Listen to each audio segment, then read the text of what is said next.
Hundreds turn out in their numbers in order to pay their final respect to Jamaican boxing legend Michael McCallum. Hi again and welcome. This is Links 007 TV News Report, and we'll be right back with the full details to come. Welcome to Links 007 TV News Report, providing you with the best in local and international news updates. This is a place where you can get the most reliable and informative news information. Links 007 TV News Report. Welcome back and thanks for joining us. This is Links 007 TV News Report. It was an emotional moment for the family and friends who turned out at the Holy Trinity Cathedral in downtown Kingston on Saturday for the funeral service of the Jamaican boxing legend Mike McCallum. The 68-year-old, known worldwide as the body snatcher for his trademark body punches, died on May 31st, 2025 in Los Angeles, Nevada. Those in attendance include the Minister of Culture, Sports and Entertainment, Olivia Bobbsey Grange. Reports indicate that McCallum was on his way to the gym when he fell ill and pulled to the side of the road.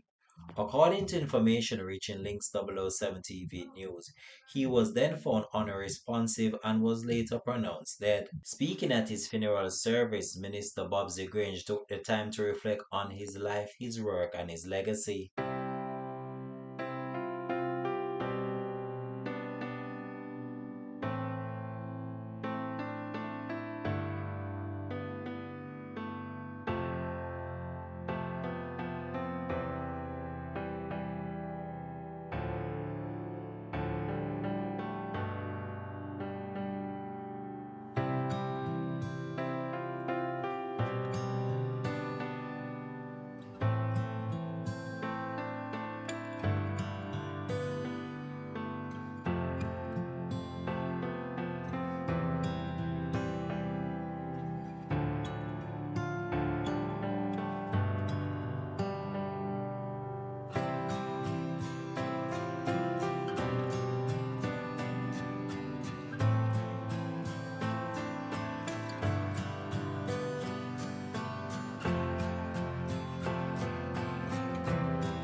This is not an easy thing for me to do because I can't believe that we are saying farewell to Mike. And he had every intention to be here this morning. All the time. God is good. This is not an easy thing for me to do because I can't believe that we are saying farewell to Mike at this time.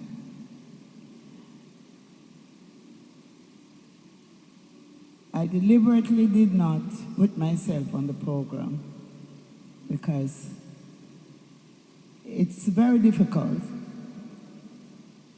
But this morning I find that I have to speak because I'm representing the Prime Minister.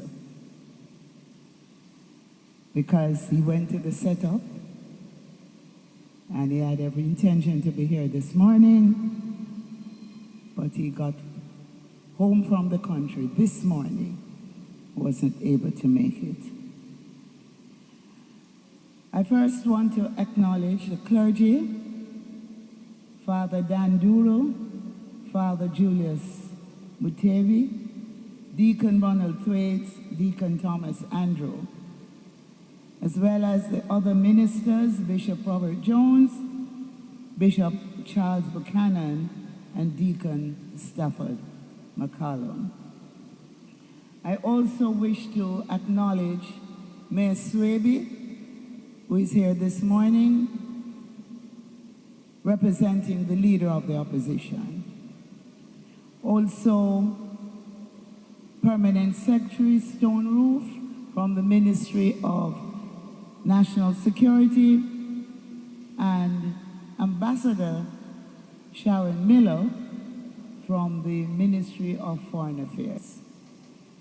And a special welcome and acknowledgement to the Cuban Ambassador, His Excellency Fermin Quinones, and to all the representatives from the Jamaica Boxing Association and from the various sporting organizations and friends and well-wishers. I take the opportunity on behalf of the Prime Minister to express deepest condolences to the family, especially Mike's mom, Miss Olive, Mike's wife, Verona, and the many children, too numerous to mention at this time. Considering that we have limited time to celebrate Mike's life, but just to acknowledge the children and to express condolences, and to Mike's siblings as well.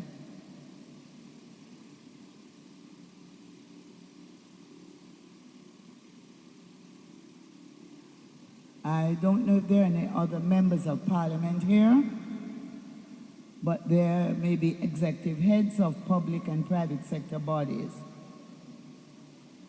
and to the media. Today we gather in this sacred space to celebrate a life that was as disciplined as it was inspiring, as focused as it was full of heart, and as authentically Jamaican as the community that raised him. We are here to honor the memory of a son of Tower Hill in Olympic Gardens, a man who carried his nation's colors into arenas around the world, and who always brought them home unsullied. We're here to celebrate Michael Mackenzie, Mike McCALLUM. Mike came from a community that understands that success is not handed to you. You must train for it, you must fight for it, and you must defend it every single day. He took the grit and determination of Olympic Gardens with him everywhere he went, from the local gyms of Kingston to the grand stages of Madison Square Garden and Caesar's Palace. A career of firsts and greatness. Mike's amateur career alone would have been enough to secure his place in Jamaican sport history.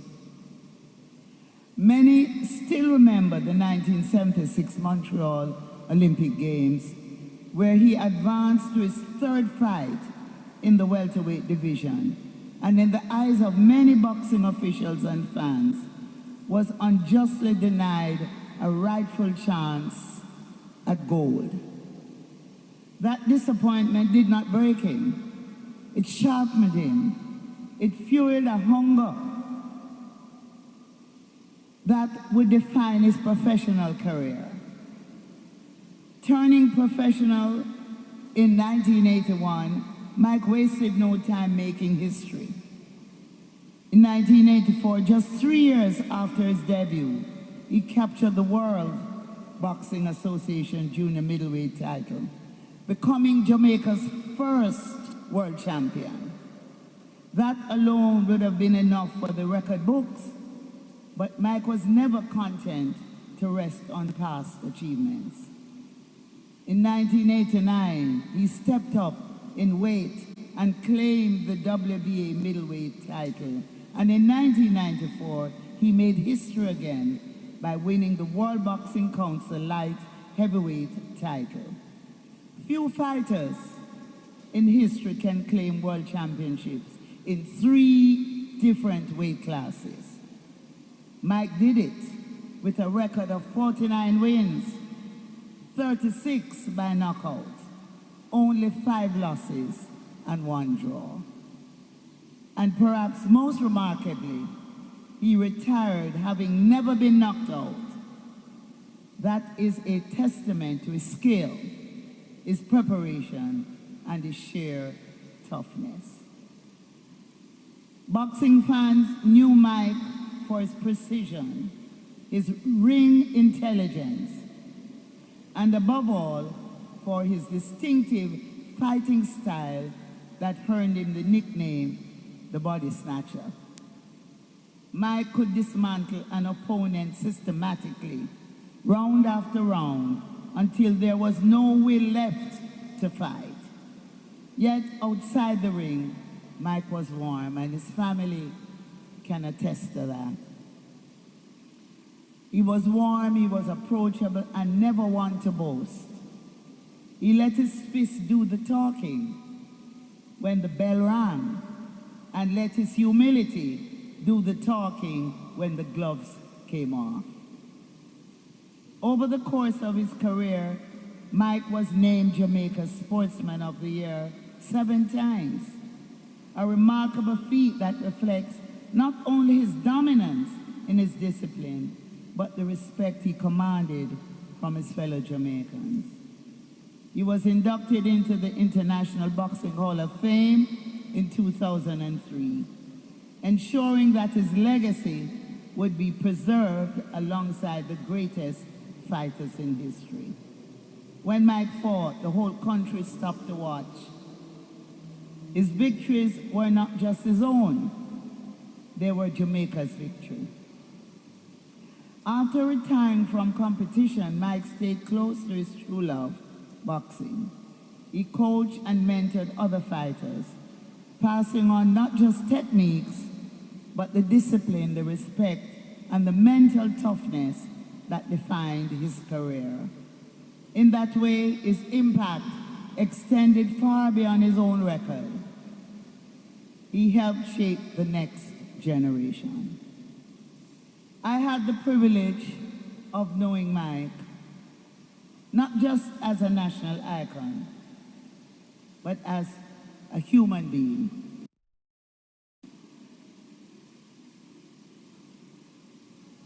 Mike was one of the brightest lights of Tower Hill Olympic Gardens. And he would often speak of the discipline that boxing demanded and how it kept him focused. His stories were not just about the big fights in Las Vegas or New York, but about the early days in Jamaica. The long training sessions, the sacrifices, and the small victories that built the foundation for the big ones. Here was a man who had defeated world champions, traveled the globe, and been cheered by thousands, yet he could sit in a yard in Tower Hill and reason with you like an old friend. As I close this tribute to Mike McCALLUM, let us celebrate his life today.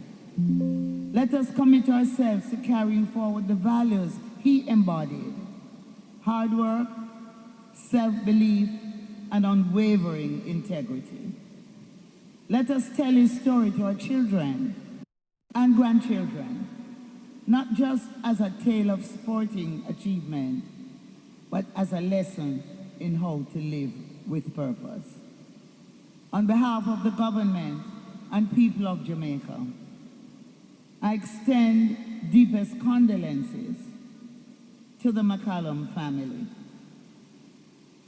We share in your grief, but we also share in the pride of having known and claimed Mike McCALLUM as one of our own. As we celebrate Mike's life, I want to indicate today that as we redevelop the stadium complex and build a new stadium, we will ensure that a statue of Mike McCALLUM is placed center of Statue Park to celebrate and to recognize his contribution to Jamaica. This has been Links 007 TV News Report. Thanks for watching.